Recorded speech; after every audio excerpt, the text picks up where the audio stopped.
Hi, I'm Rex. I'm at the AIDS 2014 conference in Melbourne, and I've got with me Phil Bennett from Queensland, an HIV positive guy who's speaking personally, not on behalf of any organisation or representing any particular group.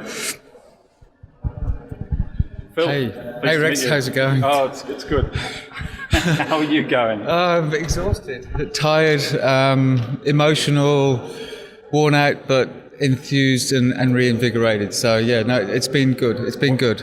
What's enthusing you about the performance?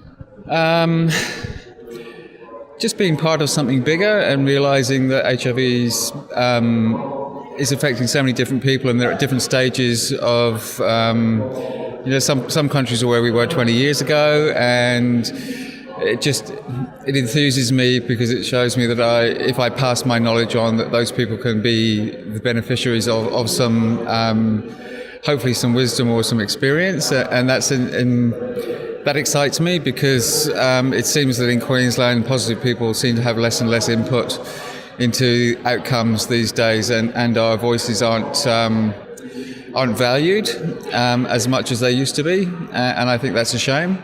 What's happening in Queensland, do you think? Look, it comes down to globalisation and cost and risk. So governments it's all about the dollars. The almighty dollar is the bottom line, and I think that's sad because the virus doesn't really care about how much or what things cost. It's going to affect everybody.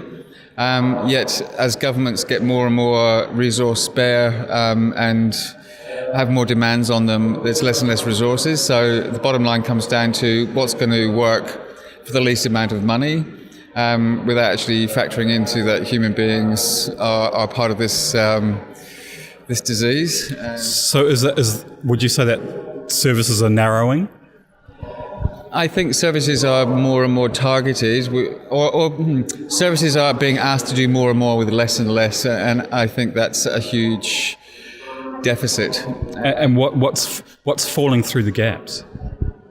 Are people who are outside the target population, so people with disabilities, people who are ageing, women, marginalised communities, all those people are dropping through the gaps. We don't hear so much about injecting drug users or sex workers or those sorts of people, that they're not included in the larger scale of things. And whilst we like to think they are, I mean, the reality is that those people are going to fall through the gaps, and they sometimes don't have a voice for themselves anyway. And I think it's our responsibility to have those people as they're our brothers and sisters, they're fellow human beings. We can't just forget people because they're not in a majority group. Yeah. And it's remiss of us to think that we're going to get on top of this if we don't include everybody.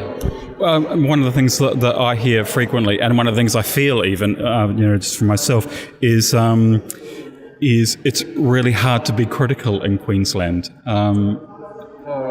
Which just opens a whole bag of worms, because so many people are unhappy. Many people are furious with what happens, and yet there's no critical position that you can take, because you get your funding cut off for a start. So it's like government gags, and I wonder how community organisations can influence policy when they're gagged. Well, they can't, so is the bottom line. You have to start being really creative, and at the peril of look, I don't know how to address this, because I have several hats. Yep. But as a positive man who's been working in the sector for a very long time, I find myself not saying things so that I'm able to still be part of it. So I back in the day, I used to be an activist and angry, and I'd be vocal. And these days I find myself being quieter, so I can be strategic about my positioning and how I can have input. So I often find myself not saying things when I should be saying things, because I'm frightened of losing funding for organisations, or putting people in a situation where it's actually going to I guess I have a responsibility with my experience and with my knowledge, I have a responsibility to speak for those people that don't have a voice. So if I trip up and say too much, my voice will be quietened. And I don't want that to be the case, because I feel that I'm able to advocate better if I'm involved. So I often find myself I find myself getting very angry, and there's no way to express that anger to the people that need to hear that. Right. I want to ask you about something that's concerning me. But I want to bring something up maybe for the first time here. I'm curious about treatment as prevention, because obviously I think by lowering viral loads we can actually stop the epidemic. But one of the downsides of the way it can be framed is that people who have a detectable viral load or don't know their viral load can be subject to a huge amount of pressure and scrutiny about what they ought to be doing rather than what they would choose to do.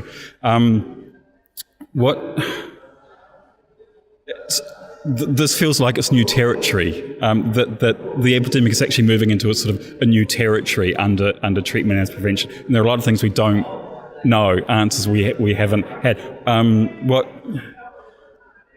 What can we say? What can we do? What can we tell people about that? Look, I think we have to be really strategic and very guarded about our responses to this. I mean, you look back into the past where when treatment started, so AZT, for example, all the evidence, and people keep talking about it's got to be evidence-based responses, and you look at evidence-based responses, so the evidence we had around AZT was that it worked, but we had no longitudinal studies around that. And as time went on, we found out that AZT wasn't a good thing, and it was killing people, and it was toxic, and we had all our levels wrong. So in response to evidence, we responded, and the response was that we ended up killing people. And the response in Queensland is that we are following a model from British Columbia, from the HIV Centre from the Centre of British Columbia Centre for HIV Excellence, I think is the name of the people. And their response to treatments as prevention is very aggressive. So people, before they've even had a chance to get a handle on their diagnosis or to work out what they want to do, and they're not getting a choice. They're being coerced. Dare I say, bullied into treatments. So that the government is looking at reducing the viral vector, so the disease vector. But this HIV is more than a disease. It's a whole way of being in the world. It's bigger than the virus. People are more than the virus, and people are more than treatments. And I think that we're using new evidence from research, but we're not using it effectively, or we're not using it well. And once that's been around for 10 years, and we've got a bit of we've got a critical mass from it, or we've got a better understanding of what that information means, I think then we should be using it. But to be using new research to inform a strategy and approach within Queensland at this point, just to reduce viral vector and cost. So it's all about risk and cost, it comes down to the almighty dollar. And there's nothing being mentioned about a shared responsibility. So once again, the response is put onto the positive person as the person that needs to protect everybody else. Whereas, myself as a social scientist, I know that people make decisions based on a lot of different influences. So I think that it's really negligent of us to just focus on one aspect of the disease when it actually is a biopsychosocial. It's multidimensional, and we're just looking at it from a biomedical perspective, and I think that and a economic perspective, and I think that's it's negligent. It's negligent on the part of the government, because they are taking the lead in this, and positive people aren't actually being included in the response as much as they should be. and we're being told what we need to do rather than being asked how we can work together. So it's more of that stuff of being told what to do rather than how can we work with you. It's like, this is what we're going to do for you, and we know that doesn't work. It's not an uncommon thing that I'm hearing from you. I mean, I hear it again and again and again, and it's distressing. Phil, I'm just wondering how long you have been HIV positive. So I've been HIV positive, it'll be 27 years this year, and I've been working in the sector for 30 years. So you've seen almost everything that has ever happened. What's the overview?